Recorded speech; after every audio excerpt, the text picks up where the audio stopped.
Red कति राम्रो उड उड नौड्नु पर्यो उड न यहाँ राखिदिनु एभ्रिवान हेल्सान्याङ्गे ब्लग्समा तपाईहरुलाई स्वागत छ। It's new day new blog. अनि अब चाहिँ आफ्टर दसैँ पोस्ट दसैँ अब हामी घर आइपुगिसक्यौँ र अब चाहिँ म तपाईलाई यो गार्डनहरु चाहिँ अलिकति मजाले म्यानेज गर्नुपर्ने छ। किन भन्दा कति यता माथिको फुलिसक्यो है, कति भने चाहिँ अब सुक्नु थाल्यो। अनि यिनीहरुलाई चाहिँ ठाउँमा ठाउँमा राख्ने, कुनै कुनै चाहिँ नयाँ नयाँ फुल्न थाल्यो। अब त्यो नयाँ फुलेकोहरुलाई त ठाउँमा माथि सोमा राख्नु पर्यो। अनि त्यसमा चाहिँ यो सयपत्री परेको छ है। अहिले यो सयपत्रीलाई माथि शिफ्ट गर्ने मेरो प्लान छ। अब यही हुन दिउँ कि माथि शिफ्ट गरौँ, म त्यस सोचाइमा डुबिरहेछु। So keep watching. यो हेर्नु नै हो हाम्रो क्रिसमस क्याक्टस। यो क्रिसमस क्याक्टसमा नि कुन हो यो, इस्टर हो कि क्या हो यो। अनि हेर्नु है ट्युबरस बेगोनिया फुलिरहेछ। यो रेड कति राम्रो, कति धेरै झ्याप्पो फुलिरहेछ। यो अर्कै रेड हो। यहाँ फुलहरू सबै फुलिसकेर यहाँ हेर्नु, यिनीहरूलाई निकाल्नुपर्छ। छर्के पानीले हल्का भेट्यो होला कि यिनीहरूलाई हटाउनुपर्छ, नत्र भए यहीँ कुहिन्छ क्या। यही सडेर अनि यसको उयो कुद्न सक्छ। यहाँ सयपत्री, यो गोदावरी पनि फुल्न सुरु गऱ्यो।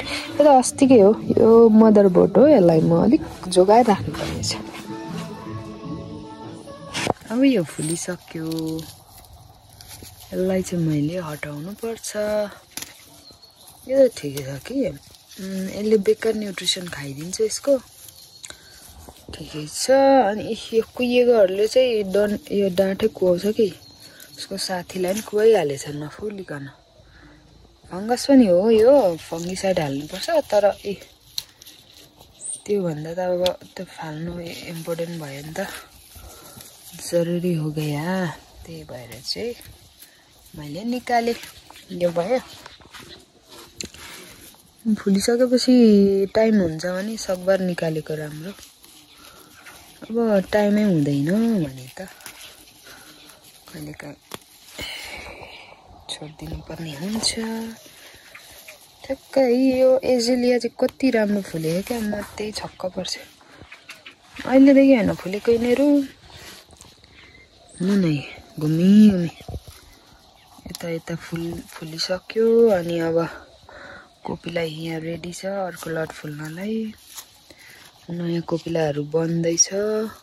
यहाँ पनि कोपिला होइन, त्यो अस्ति फुलेको होइन यिनीहरू।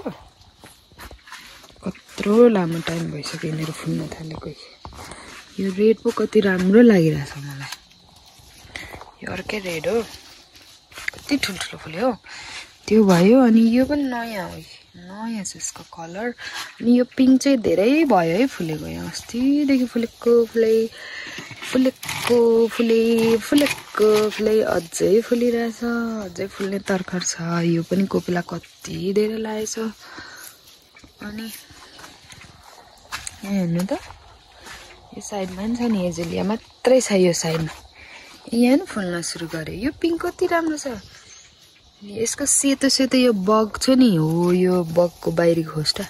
यो अस्ति मैले स्याम्पू लाएर ब्रस गरेको थिएँ अलि अथवा भइरहेछ। तर यसलाई टाइमै नगेन स्प्रे निम ओइलहरू निम ओइल होइन, म त्यो क्लोभ ओइल चाहिँ छिर्किनु मन लागिरहेको थियो। अहिले टाइम पाएको छैन। यहाँ रेड हेर्नु न कस्तो राम्रो फुल्यो। इज नि प्रेटी। यो चाहिँ खुम्लेले सिद्ध्याएको है यसलाई। धन्न बाँचिरहेको। यो खुम्लेले होइन, त्यो बाँचेको खुम्लेले सिद्ध्याएको चाहिँ यो। फेरि पात हरियै छ तर पात डढ्नु थालेको छ। यहाँ जरा अलिक थोरै थियो क्या, यति छ जरा लास्ट। यो पनि फुलिरहेछ। सबैभन्दा बुढो बोट हो यो, सिनियर, यहाँको सिनियर बोट हो यो। झ्याप्प फुल्दा कम्ता राम्रो देखिन्छ। यहाँ यति रप्पै फुलेको थियो अस्ति। अब फेरि फुल्ने तर्खर होला है। कोपिला नयाँ नयाँ हान्दैछ, तर एक झ्याप अलिक पछाडि फुल्ने रहेछ, मैले बुझिसकेँ। यसमा कस्तो मजाले फुलिरहेछ। यहाँ सयपत्री पनि सार्ने बेला भएछ। अब अस्ति मैले गाडी राखेर गएको थिएँ तल जाँदा, सार्ने हो। यहाँ कस्तो मजाले फुलिरहेछ। These are all Godavari multiflora. मेरो अनि यता नयाँ बिगोनिया ट्युबरस यो चाहिँ हिजो ढलेको त यहीँ पो फुलिरहेको रहेछ बाङ्गो परेर यिनीहरू पम्पमहरू हेर्नु अग्लो अग्लो भएर फुल्छ क्या पम्पम त्यो चाहिँ बल भेराइटीको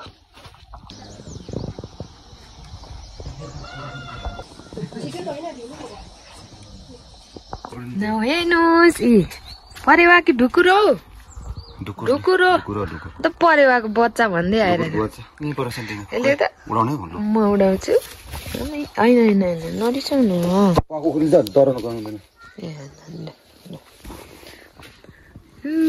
उड जा उड नौड्नै पर्यो त उड न यहाँ राखिदिउँ अहिले फेरि थोमसले देख्यो भने अनि गयो हेलो गाइस साथीहरू हेर्नुहोस् मेरो पछाडिको आउँदै हुनुहुन्छ आफ्टर लङ टाइम काजल पनि अहिले नानीको छुट्टी भएर गाउँतिर छिरेको छ गाउँतिर दुम्सी पस्यो गाउँतिर दुम्सी आएको छ पछाडि चाहिँ उसको छोरी हो ढाडमा बोकेको हाम्रो दर्शन भाइको छोरी हाम्रो पनि छोरी अनि भतिजी नि अनि त्यसपछि पछाडि आउनुहुने त तपाईँले चिन्नुहुन्छ सायद मेरो भियर सबैले चिन्नुहुन्छ उहाँलाई निशा म्याडम है उहाँको धेरै नाम छ चञ्चला कमला विमला सूर्यकला पुग्मा यता हेर्नु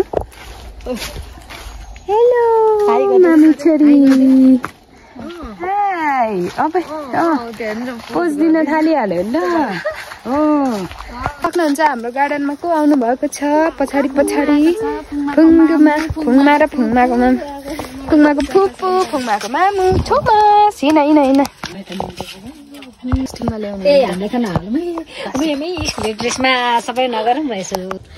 हेर्नुहोस् त साथीहरू एभ्रीवान यो सायद लास्ट काँक्रा होला खानु कस्तो राम्रो पो रहेछ तल बिउहरू 3टा रहेछ अनि तल्लो बोटमा चाहिँ छ कि कतै त थिएन अस्ति त चिचिलाम त थियो अनि यो चाहिँ अब नेक्स्ट इयर त्यहाँदेखि थियो भने म देखाउँछु नि welcome to our channel सेवारो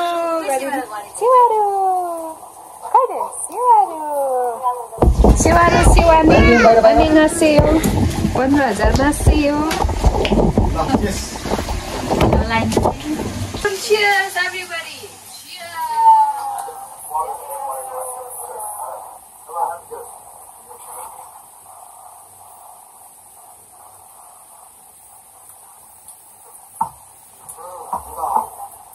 photo खिचे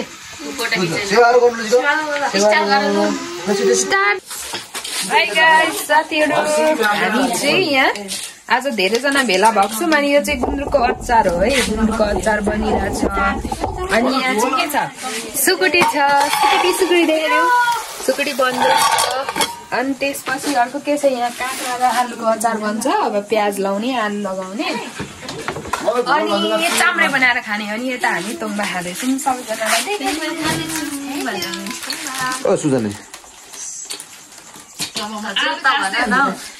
आलु तार्दै हुनुहुन्छ सोम सर आलु यो अचारको झन् कस्तो खतरा भयो त